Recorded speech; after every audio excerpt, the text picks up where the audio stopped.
अजीज़ान मन आपको आपके भाई आदिल राजा का सलाम पहुंचे।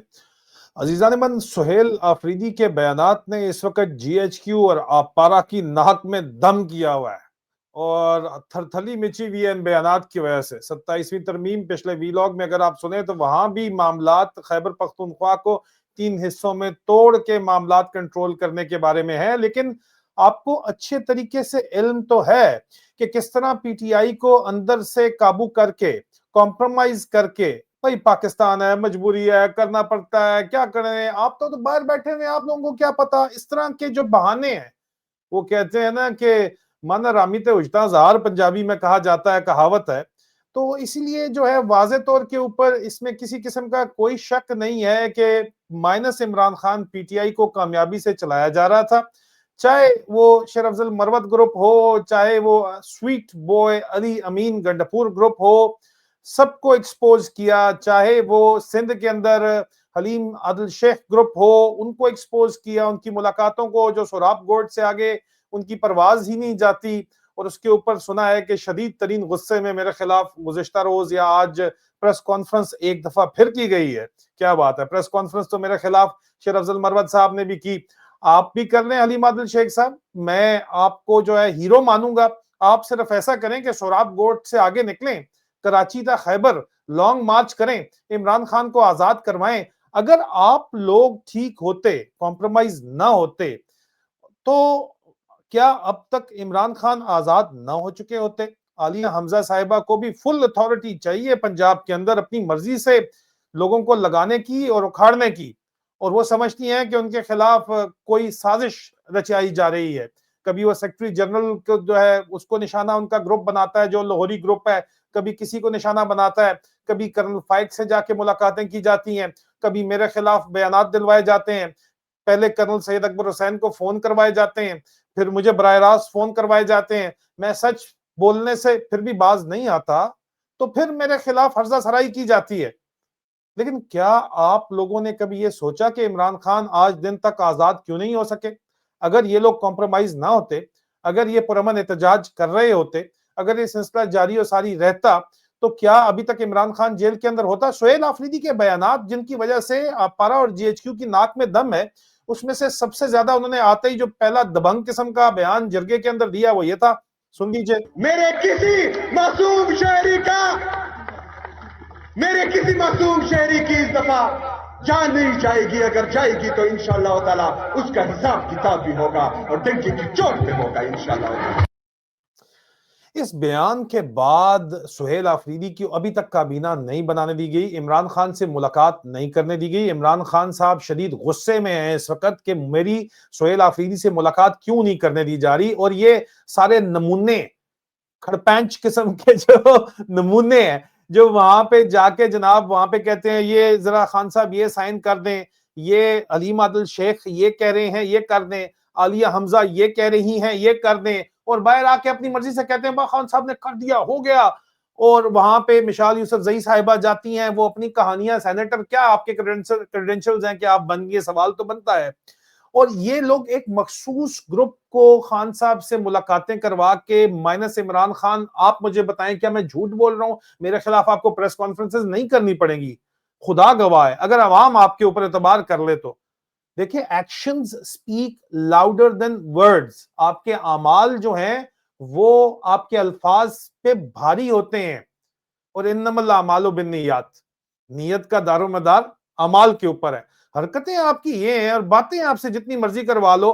तो सुहेल आफरीदी साहब के खिलाफ जो है वो लॉन्च जो किया गया, एक तो खैबर पख्तूनख्वा में पीटीआई की सीनियर क़यादत ने हाईएस्ट लेवल के ऊपर मुझे ये बताया कि अली अमीन गंडापुर साहब, जिनको फौज स्वीट बॉय कहती थी, उनके भाई फैसल अमीन गंडापुर साहब, और उसके अलावा उन दोनों के जो तर्जुमान बने हुए हैं शेख वकास साहब, लेकिन शेख वकास साहब जो है वो बड़े समझदार आदमी है, वो कभी बराह रास्त टारगेट नहीं करते, उनको पता है कि यार मेरा किस क्या मजबूरियां हैं या जो भी हैं, लेकिन वो बड़ा दाएं बाएं से खेलते हैं, बड़े समझदारी से खेलते हैं। बहुत सी जगहों का जब बंदे ने घाट घाट का पानी पिया हो तो इतनी समझ आ ही जाती है। अली अमीन भी बराह रास्त अगर जवाब नहीं देते तो जाहिर बात है शेख वकास साहब की लगता है उनको मशवरे हैं, लेकिन ये लोग मिल के खैबर पख्तूनख्वा के अंदर बयानियां चला रहे हैं, मुख्तलिफ जगहों के ऊपर जाके बता रहे हैं कि देखो जी अचानक से इनको याद आ गया है कि जी पाक इंसर्जेंसी हो रही है, बगावत हो रही है, रोजाना फौजी जवान जो है वो काम आ रहे हैं, मारे जा रहे हैं। बिल्कुल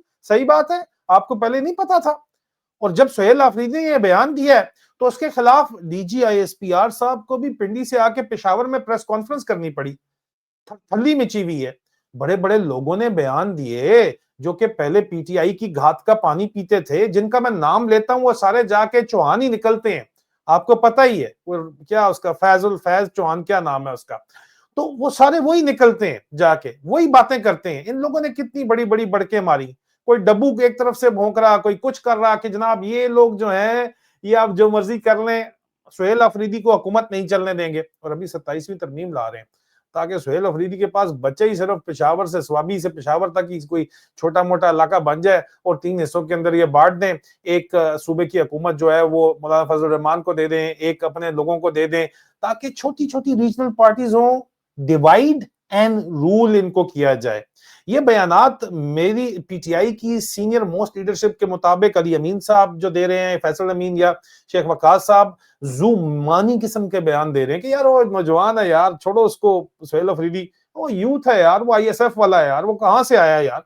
हम खानदानी रईस, खानदानी नवाब, हमारा बाप अली अमीन साहब के वालिद साहब मेजर अमीन साहब जो है आईएसआई को उन्होंने आउटसोर्स किया हुआ था अपनी जमीनों को अफगान जहाद के जमाने का, और पुराने अमीर लोग तो हम हैं, या शेख वकास साहब पुराने अमीर तो आप लोग हैं भाई। तो वो कहां से बेचारा सुहेल अफरीदी उठ के आ गया जो कल तक इसी अली अमीन का दिफा करता था, क्योंकि इमरान खान ने अली अमीन को लगाया था। ठीक है, हम वक्त देते हैं सुहेल अफरीदी को, लेकिन सुहेल अफरीदी को जिस तरह निशाने के ऊपर रख के उसको तख्ता मश्क बनाया जा रहा है, ये हमें कबूल नहीं है जी। ये पीटीआई की सीनियर लीडरशिप कहती है, उनको भी कबूल नहीं है। और दूसरी तरफ असद उमर साहब को, मेरे जराए का ये दावा है कि मरवत पार्ट 2 या पार्ट 3, इतने मरवत पार्ट हैं कि मरवत पार्ट 2 लॉन्च किया गया असद उमर साहब को, मेरे जराए ये दावा करते हैं। अभी किया गया है नहीं किया गया ये तो असद उमर साहब बताएंगे। और वो जाके मिलते हैं कराची, खैबर तक कराची, मुख्तलिफ लोगों से मुलाकात कर रहे हैं, और कितनी बड़ी पब्लिसाइज मुलाकात हलीमा दिल शेख से की जाती है। और हलीमा दिल शेख साहब फरमाते हैं कि जनाब वो तो ताजियत के लिए आए थे, तभी आप खी खी खी खी खी खी कर रहे थे, ताजियत के लिए वो आए थे, और इतना मीडिया कवरेज उसको दिया गया है। यार इतना मतलब कोई थोड़ा बहुत इतने पक्के मुंह से आप झूठ बोलते हैं कि आपके अपने लोग, आपकी अपनी प्रेस कॉन्फ्रेंस, उसकी ट्वीट आप उसमें सिर्फ लाइक्स और कमेंट्स ही पढ़ लें तो आपको पता चल जाए कि आप कितने पानी के अंदर हैं। अफसोस होता है इस तरह जब आप मुलाकातें जाके ब्रिगेडियर एजाज अब्बासी से करते हैं और उनसे जो है अपने अपने ही लोगों को गिरफ्तार करवा लेते हैं। फ्राडिया आपने अपने आसपास रखे हुए हैं, वो मैं अभी नाम भी उनका भूल गया हूँ, क्या फहीम खान टाइप किस्म के। अल्लाह माफ करे यार, कोई आम लोगों को भी पता है कि इन लोगों की क्या हकीकत है, लेकिन आप लोगों को शर्म नहीं आती। दूसरी तरफ सुहेल अफरीदी काबू में आ ही नहीं रहा। लेटेस्ट उसका बयान अगर आप सुन लें तो वाजे पता चलता है कि भाई वो किसी मूड में नहीं है काबू आने के। अब उसको काबू करने के लिए 27वीं तरमीम, इससे पहले वाला जो वीलॉग आप देख लें, तो उसके अलावा मुझे कोई और तरीका तो समझ नहीं आता। लेकिन ये बयान दोबारा सुहेल अफरीदी का लेटेस्ट पीटीआई ऑफिशियल ने भी चलाया। यार तगड़े हो गए हो, कुछ तो चला रहे हो, कोई बोल रहा है तो चला रहे हैं, जारी बात है। लेकिन सुने क्या बात की सुहेल अफरीदी ने। कभी भी गलत बात नहीं की, इंतहाई घटिया लहजा मेरे खिलाफ इस्तेमाल हुआ, इंतहाई बदतमीजी की गई, और किसी छोटे लेवल पर नहीं, डीजीआईएसपीआर खुद पेशावर आकर प्रेस कॉन्फ्रेंस करता है और घटिया जुबान इस्तेमाल करता है। पाकिस्तान के वफाकी उजरा, छोटे लेवल के बंदे नहीं, वफाकी उजरा जो जाली तरीके से आए हैं लेकिन वफाकी उजरा है, वो गलीज और घटिया इल्जाम लगाते हैं प्रेस कॉन्फ्रेंस में।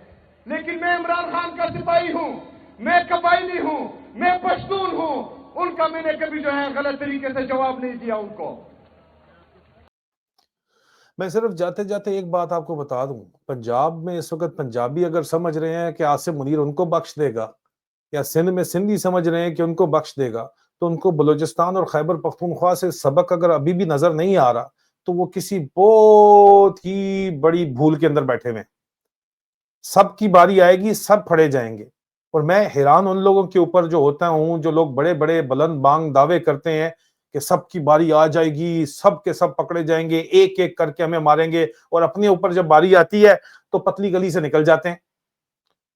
अजीजान मन, जाग जाओ, जाग जाओ, जाग जाओ, मुल्क बचाना है तो जाग जाओ। अगर तुम्हें लगता है कि जो ये कर रहा है और उसी तरह मामलात कोई दुरुस्त हो जाएंगे, तो भाई ये कोई पुराना साम्राज्य फॉर्मूला है डिवाइड एंड रूल का। मेरे ख्याल में सुहेल आफरीदी का ये हक बनता है, जिस तरह की खुल के वो बात कर रहा है, कि उसको सपोर्ट किया जाए और उसके साथ खड़ा हुआ जाए। और पंजाब में बाकी पार्टियों को भी इमरान खान साहब मानते हैं या नहीं मानते, वो एक अलग सियासी मामला है। जाहिर बात है, उनको वोट मिले 80%, तो उनका हुकूमत बनाना फर्ज हक बनता है। क्या कि फॉर्म 47 के ऊपर आप लोग आके बैठ गए हैं, लेकिन कल किला को अगर आपने वाकई सियासत करनी है, अपने मामलात आगे लेके चलना है और ये डिवाइड एंड रूल नहीं होना, तो आपको भी 27वीं तरमीम की ये जो एडमिनिस्ट्रेटिव डिवीजन से आगे सदारत और तमाम के तमाम मामलात, एनएफसी अवार्ड का खात्मा, इन मामलात के आगे आपको सीसा पिलाई दीवार बनने के लिए पुरअमन सियासी जद्दोजहद शुरू करनी पड़ेगी। बहुत से आपका इन्फ्लुएंस है यार, आप लोगों को बहुत ज्यादा सपोर्ट हासिल है। अगर आप करना चाहें तो कर सकते हैं, हुज्जतें मत बनाएं। लेकिन ये हकीकत है, और अफसोस के साथ कहना पड़ता है कि पीटीआई के अंदर से ये हकीकत है कि माइनस इमरान खान चलाया जा रहा है मामला, और इमरान खान की असल बात को बाहर नहीं आने दिया जाता। और इमरान खान जिस मर्जी को कहें, इमरान खान की मुलाकातें उनकी मर्जी से नहीं करवाई जाती। अब तो बहनों की मुलाकातें भी सिलेक्टिव करवाई जाती हैं। तो ये बात जहन के अंदर रखिए आप, कि उनको एक्सट्रीम तरीके से एक पूरा मैकेनिज्म लगा के इमरान खान के पैगाम को कंट्रोल किया जा रहा है और माइनस इमरान खान चलाया जा रहा है। नहीं तो क्या वजह है कि वजीर आला को आज दिन तक इमरान खान से नहीं मिलने दिया गया, और इमरान खान साहब शदीद गुस्से के अंदर हैं, लेकिन उनकी बात जो है उसको अहमियत नहीं दी जा रही। और ये उस बंदे की बात को अहमियत नहीं दी जा रही जिसको 80% पाकिस्तान ने कम अज कम वोट दिया है। तो अगर कौम नहीं जागेगी तो आपके नसीब भी नहीं जागेंगे। फी अमान अल्लाह।